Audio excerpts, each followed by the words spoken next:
ప్రభు యేసుక్రీస్తు నామములో మీ అందరికీ శుభములు. సామాన్య 6వ సోమవారము. కయీను హేబేలు మీదికి దూకి అతనిని చంపెను. మొదటి పట్టణము ఆదికాండము 4వ అధ్యాయము 1వ వచనము నుండి 15వ వచనం వరకు మరియు 25వ వచనము. ఆదాము ఏవాను కూడెను. ఆమె గర్భవతి అయి కయీనును కనెను. దేవుని తోడ్పాటుతో నాకు ఒక నరుడు లభించెను అని ఆమె తలంచెను. తరువాత ఆమె కయీను తమ్ముడు హేబేలును కనెను.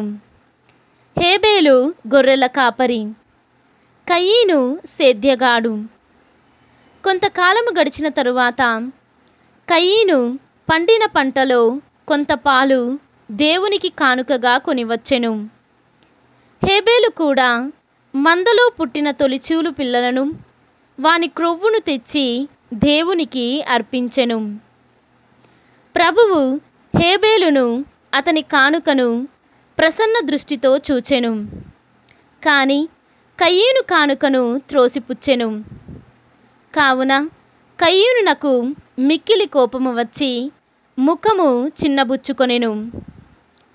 ప్రభువు కయీనుతో, కోపముతో చిన్నబోతివేళ, మంచి పనులు చేసినచో తలెత్తుకొని తిరగగలవు, చెడు పని చేసినచో పాపము వచ్చి వాకిట పొంచియుండి నిన్ను మృంగజూచును. కాని నీవు దానిని అనగద్రొక్కవలెను అనెను. ఒకనాడు కయీను, మనమిద్దరము పొలము వెళ్ళుదము రమ్ము అని సోదరుని అడిగెను.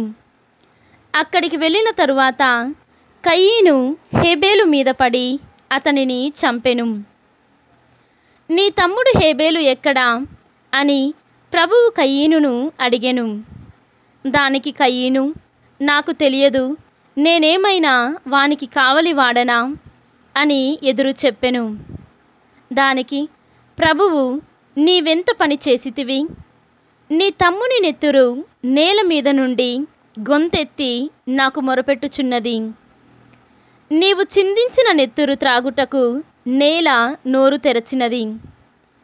ఈ భూమిపై నీవిక నిలువరాదు. నిన్ను శపించుచున్నాను.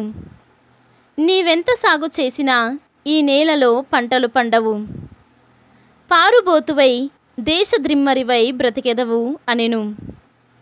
కయీను ప్రభువుతో, నేనింత శిక్ష భరింపజాలను.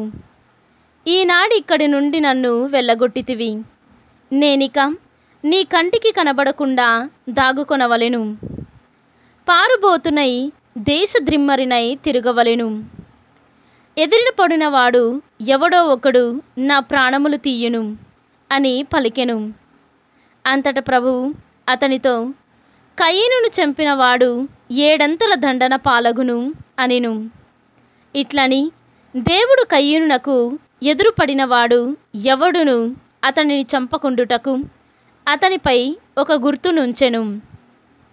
ఆదాము మరలా భార్యతో కూడెను. ఆమెకు కొడుకు పుట్టెను. కయీనును చంపిన హేబేలునకు బదులుగా దేవుడు ఇంకొక బిడ్డను నాకిచ్చెను అని తలంచి ఆమె తన కుమారునికి షేతు అను పేరు పెట్టెను. ఇది ప్రభువాక్కు. సర్వేశ్వరునికి వందనములు. భక్తి కీర్తనం. మీరు దేవునికి కృతజ్ఞతాస్తుతులు అనెడు బలిని అర్పింపుడు.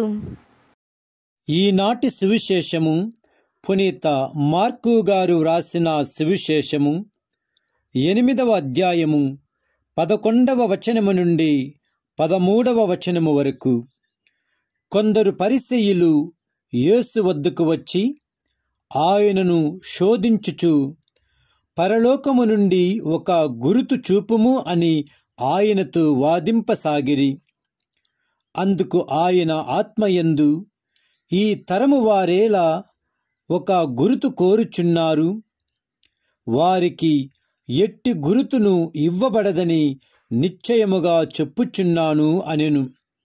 ఆయన అచ్చట నుండి పడవనెక్కి సరస్సు ఆవలి తీరమునకు సాగిపోయెను. ఇది క్రీస్తు సువిశేషము.